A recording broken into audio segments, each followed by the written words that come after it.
Guarda-me, ó Deus, porque em ti me refugio. Digo ao Senhor, tu és o meu Senhor, outro bem não possuo, senão a ti somente. Salmos 16, 1 e 2. Bom dia a todos. Vamos começar o nosso culto matutino, hoje, domingo, 7 de junho de 2020. Vamos começar o nosso culto fazendo uma leitura bíblica. Por favor, abram suas Bíblias em 1 Pedro, capítulo 3. 1 Pedro, capítulo 3, versos do 8 a 12. Vamos fazer a leitura. Acompanhe, por favor. 1 Pedro 2, versos do 8 ao 12. Diz assim a palavra de Deus. Finalmente, sede todos de igual ânimo, compadecidos, fraternalmente amigos, misericordiosos, humildes, não pagando mal por mal, ou injúria por injúria. Antes, pelo contrário, bendizendo, pois para isto mesmo fostes chamados, a fim de receberdes bênçãos por herança. Pois quem quer amar a vida e ver dias felizes, refreie a língua do mal, e evite que os seus lábios falem dolosamente. Aparte-se do mal. Pratique o que é bom, busque a paz e empenhe-se por alcançá-la, porque os olhos do Senhor repousam sobre os justos e os seus ouvidos estão abertos às suas súplicas, mas o rosto do Senhor está contra aqueles que praticam males. Fizemos a leitura em 1 Pedro, capítulo 3, versos de 8 a 12.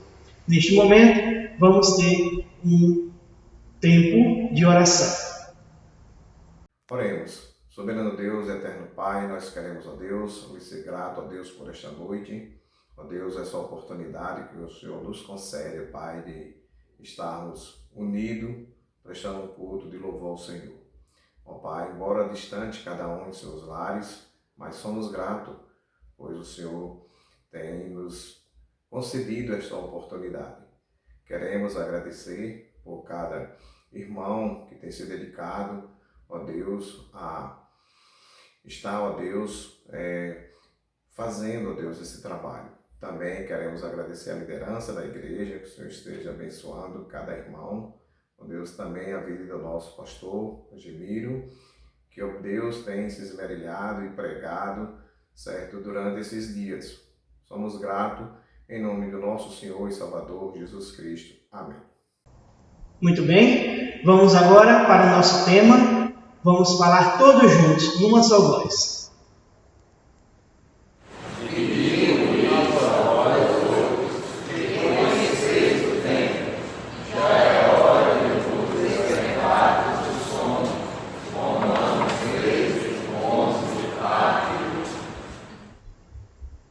Nossa missão?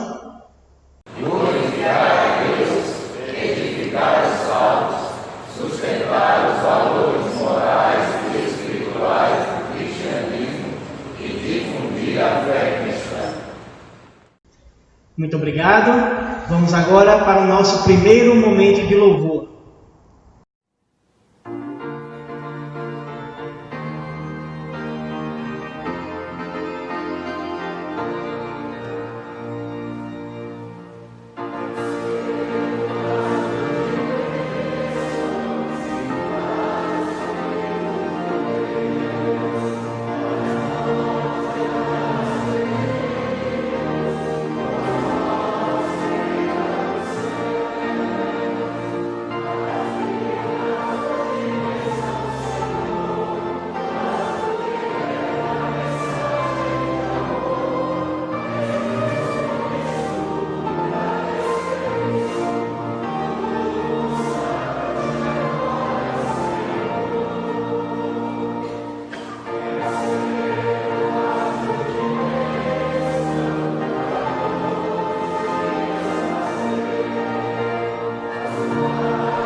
E agora vamos para mais uma oração, desta vez oração de intercessão. Baixemos nossas frontes. Oremos. Senhor Deus, Pai de amor, de misericórdia, bondade, poder e toda glória, nós elevamos até o Teu trono de graça a nossa oração em gratidão por tudo o que o Senhor é e tem nos concedido, por Tua graça e misericórdia que são derramadas em nossas vidas a cada dia. Nós te agradecemos, Senhor, pelos livramentos que temos recebido de Ti, pelo sustento, porque o Senhor tem, ó Deus, suprido todas as nossas necessidades.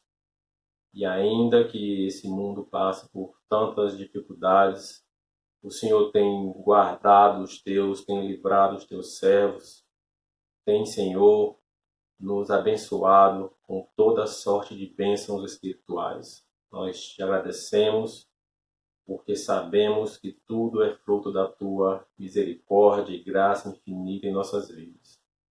Nós te louvamos, ó Deus, porque o Senhor tem nos sustentado, o Senhor tem guardado a Tua igreja, o Senhor tem protegido e sabemos, ó Deus, que o Senhor é um Deus de poder e toda glória e tudo está sob o Teu controle. Por isso nós te agradecemos por Tua misericórdia sobre a Tua igreja, sobre os Teus servos, sobre os Teus filhos.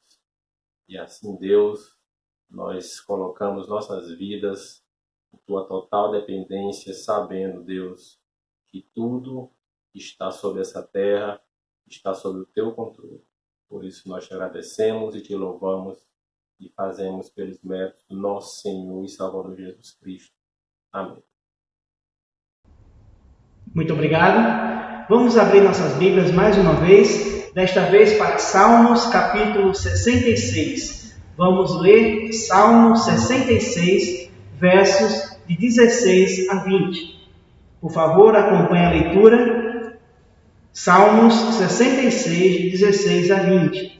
Diz assim a palavra do Senhor. Vinde, ouvi, todos vós que temeis a Deus, e vos contarei o que tem Ele feito por minha alma. A Ele clamei com a boca, com a língua o exaltei. Se eu, no coração, contemplara a vaidade, o Senhor não me teria ouvido.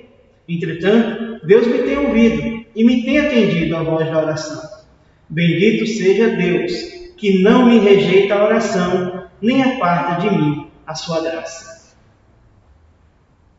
Agora vamos cantar mais um hino, já preparando os nossos corações para a mensagem. Hino de número 378 do HCC, Bendita Hora de Oração. Hino 378.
Muito obrigado a todos.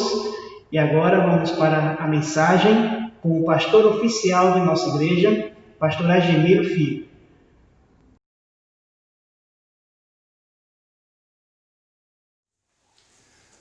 Bom dia, queridos irmãos.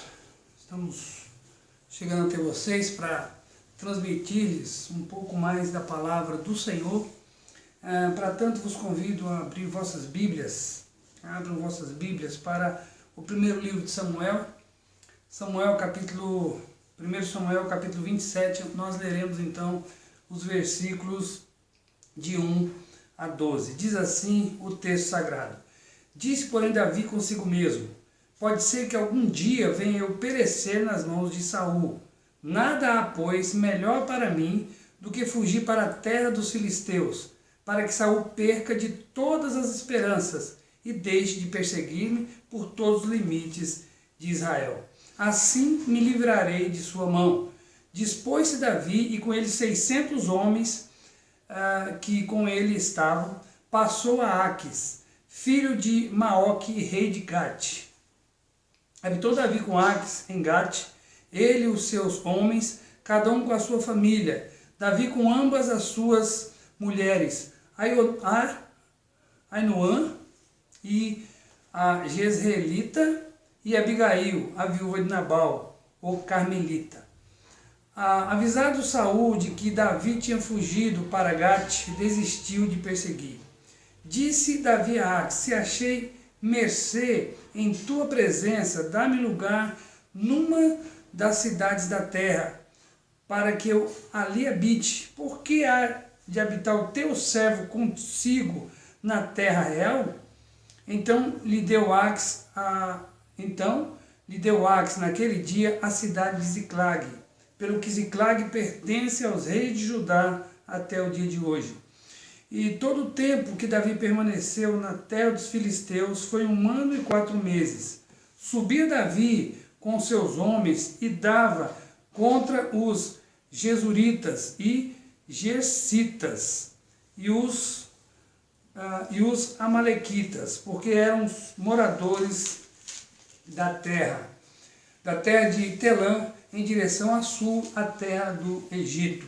Davi feria aquela terra e não deixava com vida nem homem nem mulher, e tomava as ovelhas e os bois e os jumentos e os camelos e as vestes, voltava e vinha a Aquis.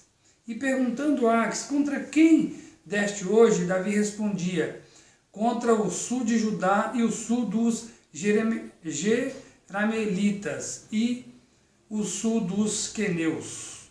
Davi não deixava com vida nem homem nem mulher para trazer a Gate, pois dizia: para que não nos denuncie, dizendo: assim Davi o fazia.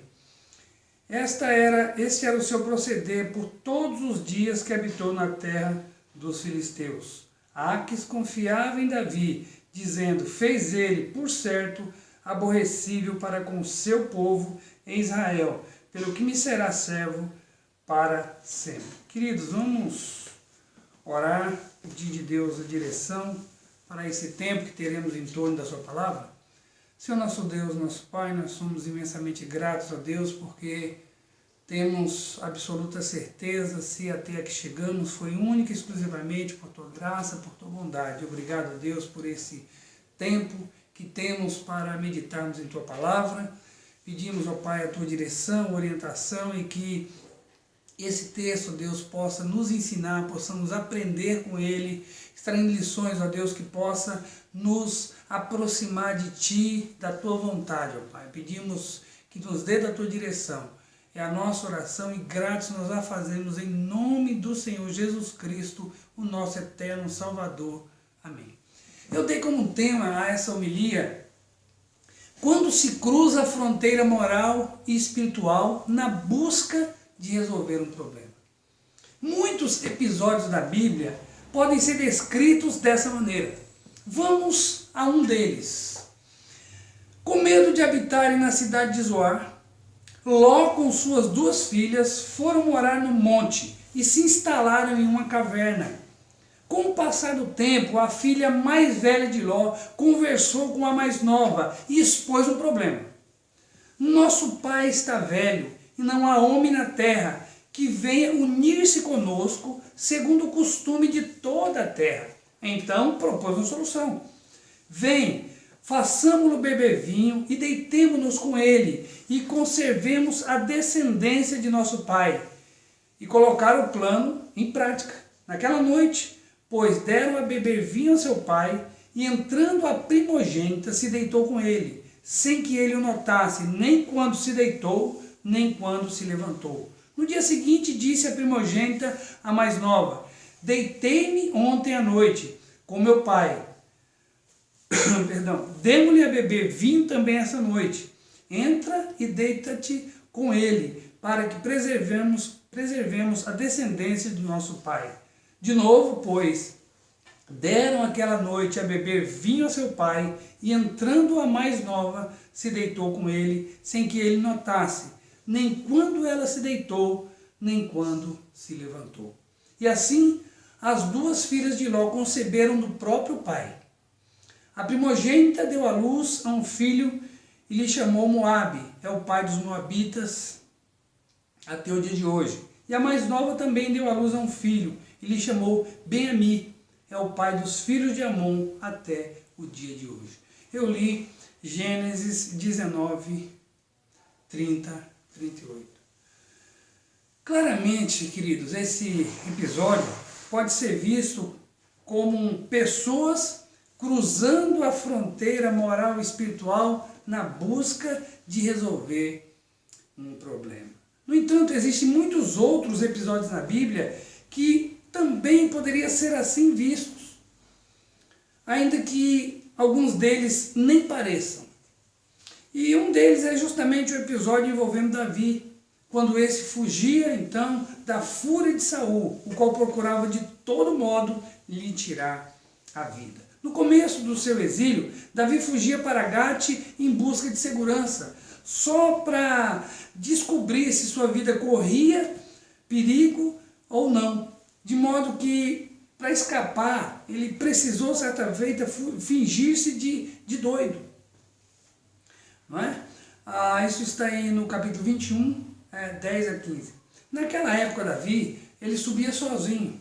Porém, dessa vez que ele sobe até Axe, até Gate, ele então vai com 600 homens, dos quais se tornaram então um comandante, com as famílias desses e com as suas duas mulheres. Então Davi agora ele sobe com 600 homens valentes, além das famílias desses e das suas duas mulheres. Alguém disse que crer é viver sem tramar, mas definitivamente não era o caso aqui. E com isso em mente, eu afirmo o seguinte, que quando Davi cruzou a fronteira moral e espiritual na busca de resolver um problema, ele lançou mão de algumas armas próprias do inimigo. E você pode me perguntar: pastor, quando Davi cruzou a fronteira moral e espiritual na busca de resolver um problema, ele lançou mão de quais armas próprias do inimigo? E eu respondo que quando Davi cruzou a fronteira moral e espiritual na busca de resolver um problema, ele lançou mão de pelo menos 3 armas próprias do inimigo. É isso que nós vamos ver olhando para esse texto. A primeira arma, para pensarmos na primeira arma, vamos ao texto sagrado, os versículos 7, 9, 11 e 12. 7 diz assim: e todo o tempo que Davi permaneceu na terra dos filisteus foi 1 ano e 4 meses, até o 9. E subia Davi com seus homens e davam contra os Gesuritas e os Gersitas e os Amalequitas, porque eram os moradores da terra, desde Telã, na direção de sul, até a terra do Egito. Davi feria aquela terra e não deixava com vida nem homem nem mulher, e tomava as ovelhas e os bois e os jumentos e os camelos e as vestes, voltava-se e vinha a Aques. Agora o versículo 11 e 12 Mas o 11 diz assim: não deixava com vida nem homem nem mulher para os trazer a Gate, pois dizia, para que não nos denuncie, dizendo, assim Davi o fazia. Este era o proceder por todos os dias que habitou na terra dos filisteus. Queridos, pensando nisso, eu posso, com base nesse versículo, eu posso dizer que a primeira arma própria do inimigo, da qual Davi lançou mão, quando então atravessou, quando cruzou a fronteira moral e espiritual na busca de resolver um problema, a primeira arma própria do inimigo, da qual Davi lançou mão, foi a dissimulação. Quando a primeira vez Davi foi ter com Aques, rei dos filisteus, ele então, em outras vezes, ou na primeira vez, ele se fez de doido. Aqui, Davi finge-se de aliado, ou passa-se por aliado. Não é?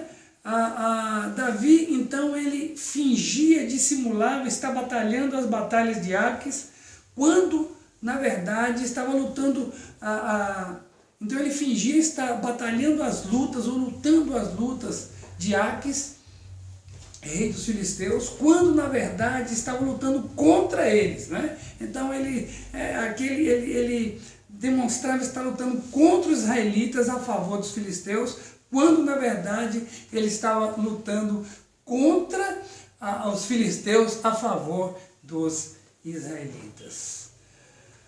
1 ano e 4 meses foi o tempo que durou essa dissimulação. Como há pouco eu afirmei, crer é viver sem tramar. Davi não estava demonstrando uma fé no Senhor, tanto que precisou utilizar-se de artifícios próprios de quem não conhece o Senhor. Machado de Assis, ele disse o seguinte: a dissimulação é um dever quando a sinceridade é um perigo. Olha, eu nem precisava falar que esse pensamento de Machado de Assis não cabe para o cristão. Sinceridade e transparência deve ser o nosso lema. Deus, ao longo de toda a Escritura, procura incentivar o seu povo, levar o seu povo a ser verdadeiro tanto com Ele quanto com o seu próximo. Quer dizer, uma sinceridade vertical e uma sinceridade horizontal. É isso que nós vemos Deus insistindo com o povo para que desenvolva uma honestidade vertical e uma honestidade, então, horizontal. Por mais que na presente narrativa não tenhamos uma repreensão do Senhor à postura dissimulada de Davi, não quer dizer que o Senhor estivesse apoiando tal procedimento. Nem poderia fazê-lo, porque Deus é o Deus de toda a verdade. É bom que se diga que o texto ele é descritivo e não prescritivo, ou seja, nós estamos sendo informados sobre a postura de Davi. Não está sendo nos colocado aqui como um exemplo a ser seguido, não está sendo prescrita essa, então, postura de Davi, para que possamos, então, imitá-la. Queridos, alguém certa vez me disse que vivemos num mundo, né, que favorece a dissimulação. E ela dizia isso, não como uma constatação apenas. Quando a pessoa diz, olha, pastor, nós vivemos num mundo que favorece a dissimulação, essa pessoa ela não estava simplesmente falando de uma constatação, mas ela estava colocando essa postura até como, olha, é assim mesmo. Nós vamos como se fosse para adotarmos um conformismo em relação a isso. Ou defendendo isso, de certa maneira. Eu me lembro de ter dito que quanto mais trevas, mais a necessidade de luz. Quanto mais trevas, mais a necessidade de luz. Falando de sinceridade, Paulo disse: vós servos, obedecei vosso Senhor segundo a carne, com temor e tremor, na sinceridade do vosso coração, como a Cristo, não servindo somente à vista, como para agradar a homens, mas como servos de Cristo, fazendo de todo o coração a vontade de Deus. Efésios 6, 5 e 6. Então Paulo está falando de uma sinceridade, não de uma dissimulação. Não era para servir um faz de conta, não está servindo externamente, mas internamente o coração está cheio de resistência. Não é isso que Paulo está ensinando. Paulo está ensinando o contrário disso. Uma sinceridade, não uma dissimulação, não um fingimento, mas, na verdade, que o cristão devia servir com sinceridade, como para agradar a Deus, que tudo vê. Não só como para agradar homens que só vê o externo. Escrevendo a seu filho na fé, Timóteo, ele fala da fé sem fingimento de Timóteo, 2 Timóteo 1,15. Que a dissimulação, ela prevaleça no mundo. Que ela prevaleça no mundo. Não é? Menos entre aqueles que se intitulam servos e servas do Altíssimo. Entre esses, que prevaleça a sinceridade e a transparência. O apóstolo Paulo falou do perigo entre falsos irmãos. O que me faz pensar. Quando Paulo fala dos perigos que passou entre falsos irmãos, naquela lista que faz em 2 Coríntios 11, 26. E esse só foi um dos perigos. E quando ele fala do perigo entre os falsos irmãos, eu fico pensando, algo ou alguém falso é sempre perigoso. Outra arma própria do inimigo, da qual a Davi lançou mão quando cruzou a fronteira moral e espiritual na busca de resolver um problema, pode ser vista no versículo 10. Não é? Diz assim o versículo 10, preste atenção. E perguntando Aques, contra quem deste hoje? Davi respondeu, contra o sul de Judá e o sul dos Jerameelitas e o sul dos Queneus. A segunda arma, com base nesse versículo, a segunda arma própria do inimigo, da qual lançou mão, foi a fabulação ou a mentira. Eu coloquei fabulação só para ficar, não é, só pelo paralelismo, né? Mas coloquei a segunda arma própria do inimigo, da qual lançou mão, foi a fabulação. Fabulação é mentira. Quando o rei filisteu perguntava sobre as incursões de Davi, recebia sempre como resposta: a sua incursão foi contra algum território ligado a Israel. O sul dos Jerameelitas era parte de Negueb. A parte do Negueb é ocupada por uma família de Jerameel, um dos clãs de Judá. Isso a gente pode ver em 1 Crônicas 2,9. Era um dos clãs de Judá. Os queneus, facilmente associados com os israelitas desde o casamento de Moisés com a família de Obabe. Um queneu, Juízes 4:11, nós podemos ver que vai falar então dos queneus. Era um povo nômade descendente dos midianitas, Números 10, 29. É óbvio que Davi estava mentindo. Um certo pensador disse o seguinte: alguém dentro de mim mente para se proteger. Esse alguém é o quê? Ele não diz, ele só diz isso, ele para por aí. Né? Então esse autor, esse pensador, ele diz: alguém dentro de mim mente para me proteger. E aí eu pensei o seguinte: a esse alguém poderíamos dar o nome de velho homem. Um dia uma criança já crescidinha me perguntou: você mente? Dirigiu para mim essa palavra. Você mente? Quem sabe, sabendo obviamente da minha posição de pastor, me fez essa pergunta: você mente. Eu respondi, estaria mentindo se dissesse que não minto. No entanto, posso te assegurar que é verdade que eu luto para não me sentir confortável com a mentira. A mentira é um pecado como qualquer outro e fere a santidade de Deus como qualquer outro pecado. E assim deve ser combatido como qualquer outro pecado. Não há homem que não peque, não há homem que não minta. A grande questão não é todos mentimos, pronto.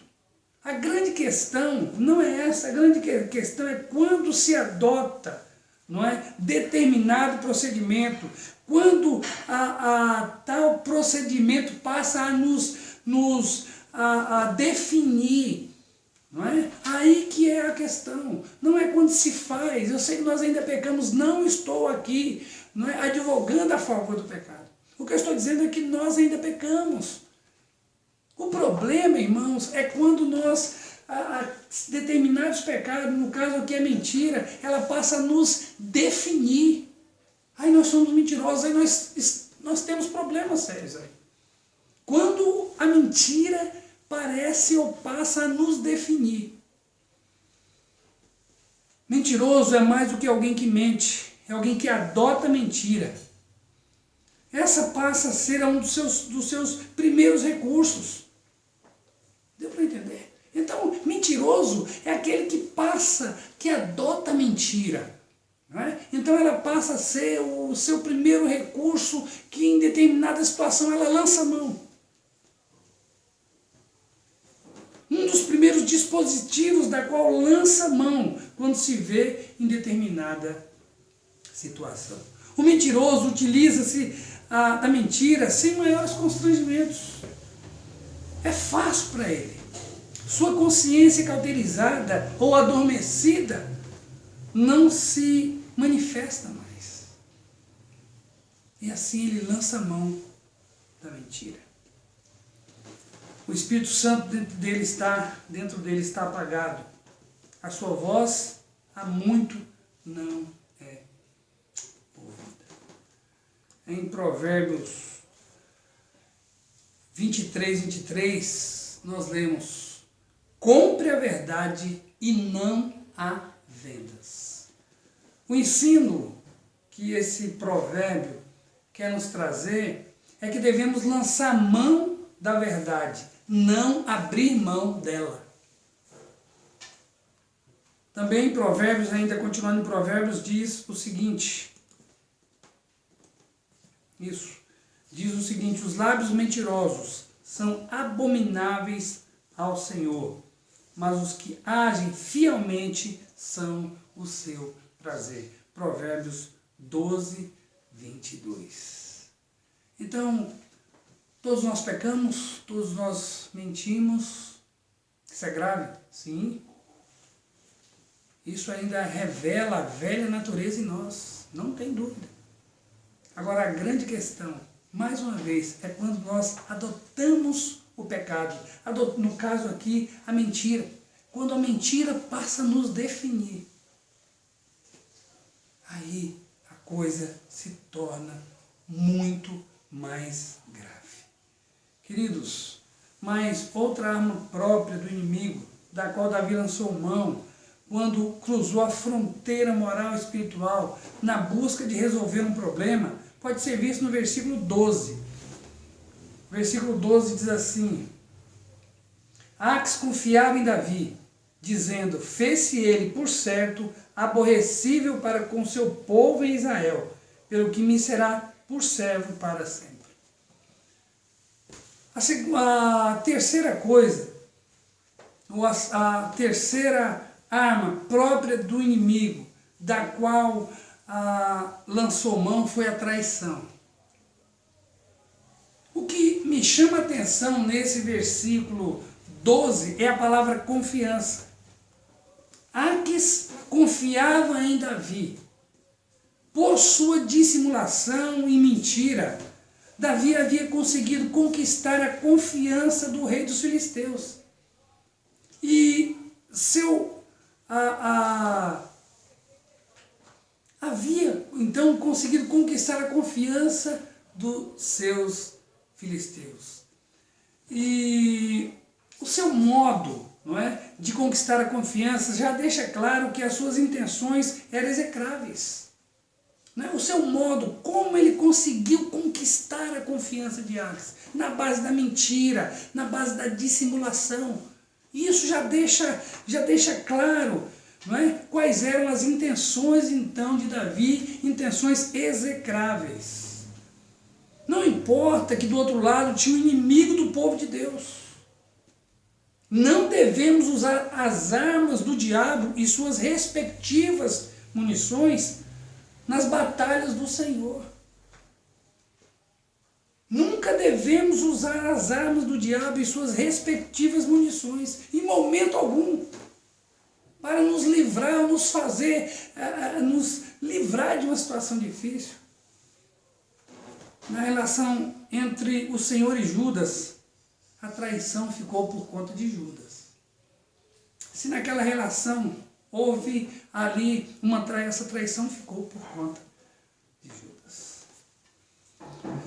Para deixar isso um pouco mais claro, irmãos, deixe-me pensar com vocês sobre José. José conquistou a confiança de Potifar e não traiu essa confiança.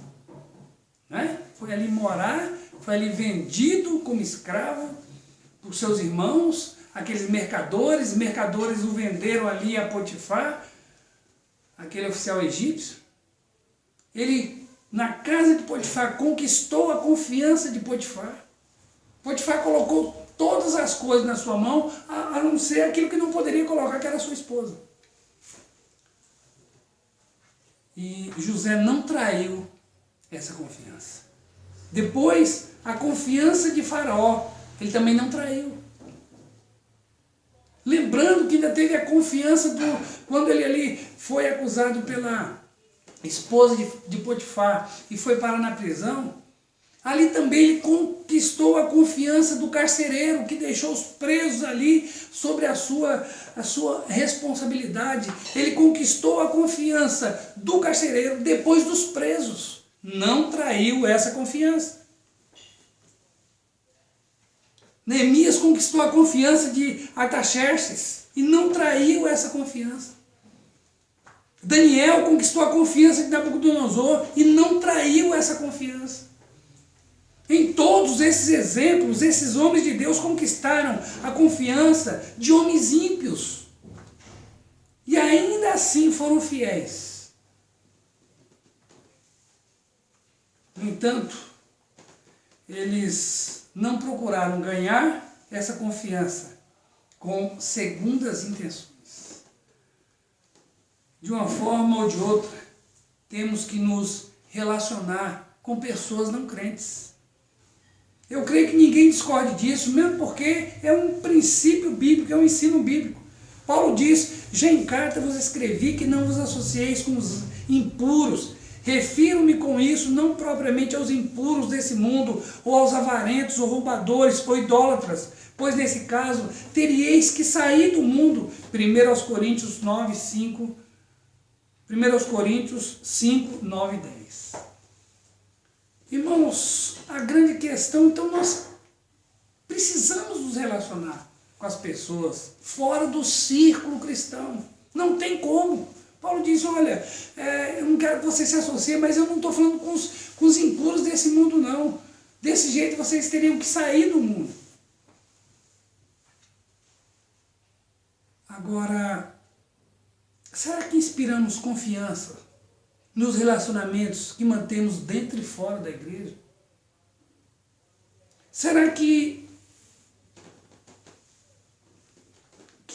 merecidamente temos conquistado a confiança de parentes e vizinhos e conhecidos?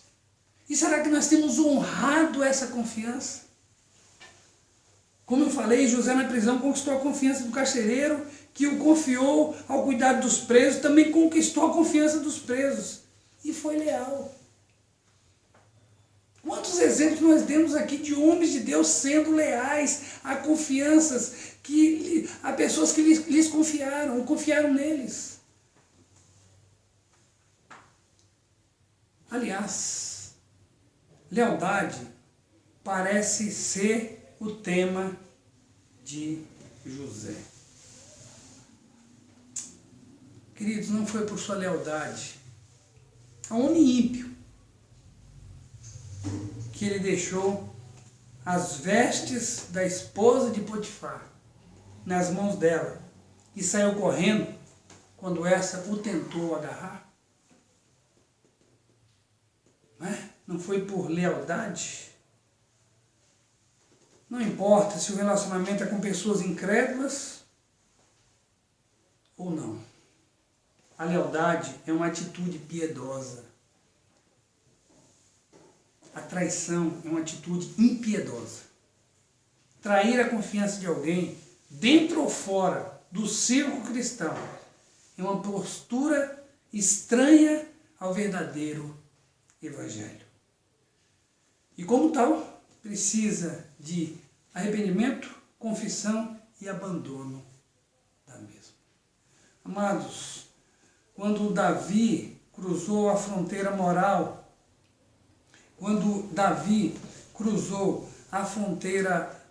e espiritual na busca de resolver um problema, ele lançou mão de algumas armas próprias do inimigo. E alguém poderia dizer, pastor, mas ele não assassinou? Mas aqui nós devemos pensar nessas mortes como próprio da guerra, das incursões militares ali. Então é por isso que eu não coloquei aqui as mortes ali, não é, como também uma arma do inimigo, porque se tratava então de guerra, não é? Então não eram assassinatos. Então, quando Davi cruzou a fronteira moral e espiritual na busca de resolver um problema, lançou mão de algumas armas próprias do inimigo. A primeira arma própria do inimigo, da qual lançou mão, foi a dissimulação, o fingimento. A segunda arma própria do inimigo, da qual lançou mão, foi a fabulação, ou a mentira. E a terceira arma própria do inimigo, da qual lançou mão, foi a traição. Amados, a primeira coisa, não devemos cruzar a fronteira moral e espiritual jamais. Porque se o fizermos, lançaremos mãos de armas próprias do inimigo. Precisamos nos manter diante do Senhor, não importa a situação. Precisamos nos manter diante do Senhor, do lado de cá, da fronteira moral espiritual. Porque se nos mantermos do lado de cá, da fronteira moral e espiritual, não precisaremos lançar mão, não é, de nenhuma arma própria do inimigo. As armas da nossa milícia não são carnais, mas espirituais, poderosas em Deus. Curvemos nossa cabeça, fechemos nossos olhos. Pai, obrigado por esse tempo em torno da Tua Palavra. Dá que possamos, ó Deus, aprender de fato com essa postura, ó Deus, errada, errônea, com essa postura desastrosa de Davi. Que os Teus servos, ó Pai, possam, ó Deus, agir de maneira diferente, sempre visando a honra e a glória do Teu santo nome. Amém. Queridos, que Deus os abençoe, dando aí um dia, né, da presença do Senhor. Foi um prazer novamente vos falar nessa manhã, com o objetivo de trazer mais do que informação, mas trazer aquele material para trazê-los então, para promover então a vossa edificação. Que Deus vos abençoe em nome do Senhor Jesus. Que Deus abençoe.